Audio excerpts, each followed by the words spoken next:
Magandang hapon po sa inyong lahat, mga kamaisog! Magandang hapon! Nandito po ako sa inyong harapan, nagpapakilala bilang ordinaryong tao na ginipit sa panahon na ang Pilipinas ay wala nang makapitan. November 21, may 7 lalaki na hindi naka-uniform at nagpapakilalang pulis ang humuli sa akin sa loob ng City Hall ng Makati. At nagpapakita sila ng papel na isang red notice. Ako daw ay wanted ng Interpol. Sinabi ko sa kanila, mga sir, pasensya na tayo. Baka hindi po kayo nakapag-aral ng batas na ito.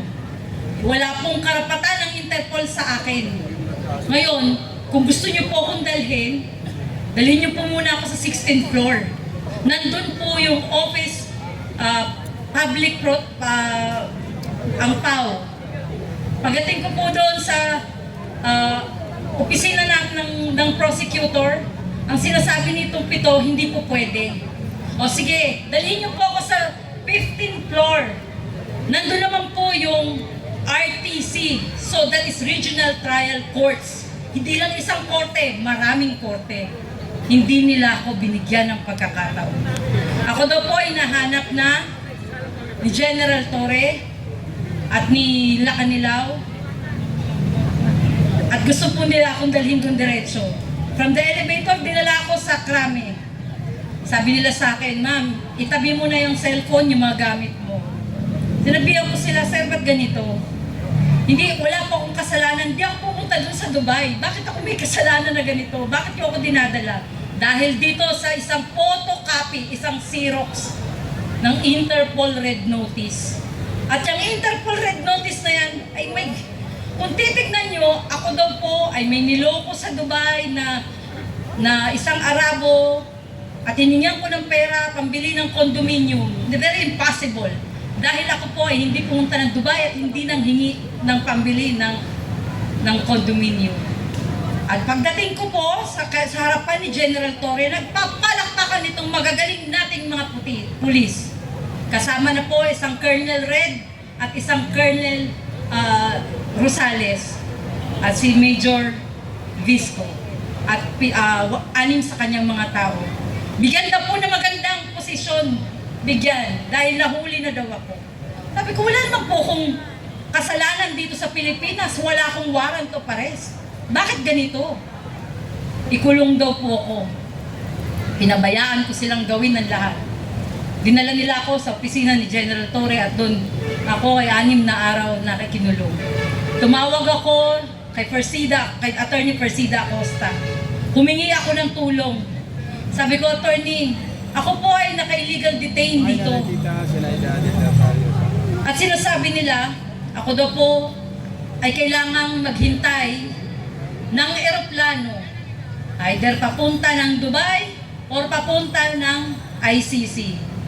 Lalo na nagkaloko-loko ang mga impacto. Dahil unang-una, wala po akong kasalanan sa ICC. At hindi ako pupunta ng Dubai. I have no chance. Wala akong pwedeng gawin. Tumahimik ako. Dumating ang 2 abogado ni Persida Acosta at sinabihan si General Torre, ilalabas nyo si Miss Rochelle or papailan ko kayo ng illegal detention or arbitrary detention. At pagkatapos nun, hindi na nila alam gagawin ni General Torre. Pinatawag na naman niya ako doon sa kanyang lamesa. Kami daw ay mag-agahan. At sa pag-aagahan daw na yon, sabi niya, tutulungan niya ako para mapailan daw kung sino yung nagre-reklamo sa akin. Gumawa sila ng papel na ako ay sumusuko, hindi daw po ako hinuli. Sumuko daw po ako sa kanila at humihingi ng tulong. Di ba? Anong kalokohan yan? Hindi ganun ang nangyari. Ganyan kayo gagaling, gumawa ng kwento. Ano to? Ako nga na ganito, babae, binitbit nyo ng ganun lang. Kailan ako nag-alsa ng galit? Nung nakikita ko lang lalo na si Tatay Digong ay binibit-bit nila nang hirap na maglakad yung matanda. Ako nga, nakaya ko pa sanang tumayo ng matinag. Ginanon nila, babae. Si Tatay Digong matanda. Ibig sabihin, guys, pati kayo, kaya nilang gawin araw-araw. Gagawa nila kayo ng mali. Gagawa kayo ng kalukuhan na kwentong kutsero na mga fake na kaso at bibit-bitin kayo. At dadalhin kayo doon sa Hague. Hindi ba nakaka-alarma na itong sitwasyon natin? Wala akong magawa, kundi paglaban ang nararamdaman ko bilang Pilipino.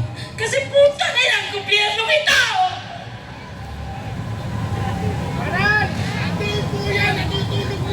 Ibigay mo na! Puta na yung gobyerno ito nung ginawa nyo sa amin. Kami na mamamayang mahirap o ultimo, kami dapat pagtanggol yung mga pulis. Kaya ang gumawa ng ganito sa amin. Araw-araw, mga kababayan, ako ay nagtatakot sa kalagayan ng pamilya ko. Binabalik-balikan nila kami sa bahay Kaya mga ko. video, walang At sinasabi sa amin, cover eh. tanggapin nyo na kung ano inaano namin. Pero yung iba wala eh. Ano Lalo bukas? si Kupal. Sa makalawa, eto na lang tayo. Sabay. Bongbong, ano ba to? Hindi ito presidente binoto ko! Sangrat! Hiya ako! Araw-araw tayong ganito, natatakot sa mga taong yan, imbis na kayo magtanggol sa amin. Natatakot na may magsalita rito. May naisip ko baya't maya habang tumatakbo ko dyan, habang nagmamaneho ko. May papatay na lang sa akin. Sinong kalaban ko? Si General Torre na walang katakot-takot. Siyang batas? Hindi niya iniisip may konstitusyon tayo? Bakit siya nasusunod dito? Si Sir Al. Bakit ba siya nasusunod? Ito si Bongo siguro. Hindi ito ang gusto namin. Ang ginusto ng Pilipino, ng nakararaming Pilipino, ang progresibong Pilipinas. Kinawawa nyo ng mga OFW. Wala. Hindi na rin usapin dito ang si Presidente Duterte. Si Presidente Duterte ay simbolo lang natin. Ano pa mangyayari kung araw-araw ganito ginagawa sa atin? Hindi ko alam kung hanggang saan ako paglalaban. Hindi ko alam. Pero ang ginagawa ko na lang, pilit ko magsalita. Pinapaalam ko sa bawat isa sa inyo na ako ginanito. Pati kayo, araw-araw po pwede. Hindi ako nagdadrama dito. Hindi ko kailangan yan. Wala akong pera, wala akong piniratago. Kahit ngayon, patay. Hindi ko na alam saan ako pupunta. Hindi ako nanghihingi ng pera kahit kanino. Ang hinihingi ko sa inyo ay paglaban nyo, pagka-Pilipino ninyo. Wala na tayong pag-asa. Ayoko mawala ng pag-asa ang mga anak ko. Ayoko mawalan kayo ng pag-asa. Lumaban tayo. Ipaglaban natin ang kasarinlan natin na pinaglaban na ng mga Pilipino noon.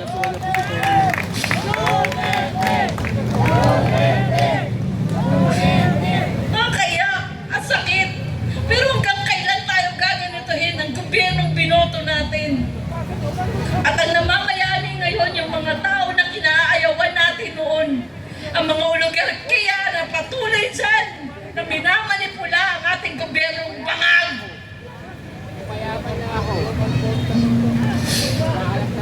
Alam niyo mga kababayan, masakit.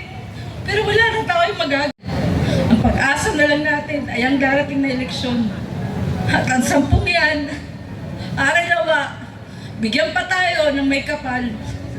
Na-bless sila at ang puso nila'y panghawakan na panindigan ang katotohanan sa ating bansa. Wala nang pag-asa pag hindi pa tayo gumalaw.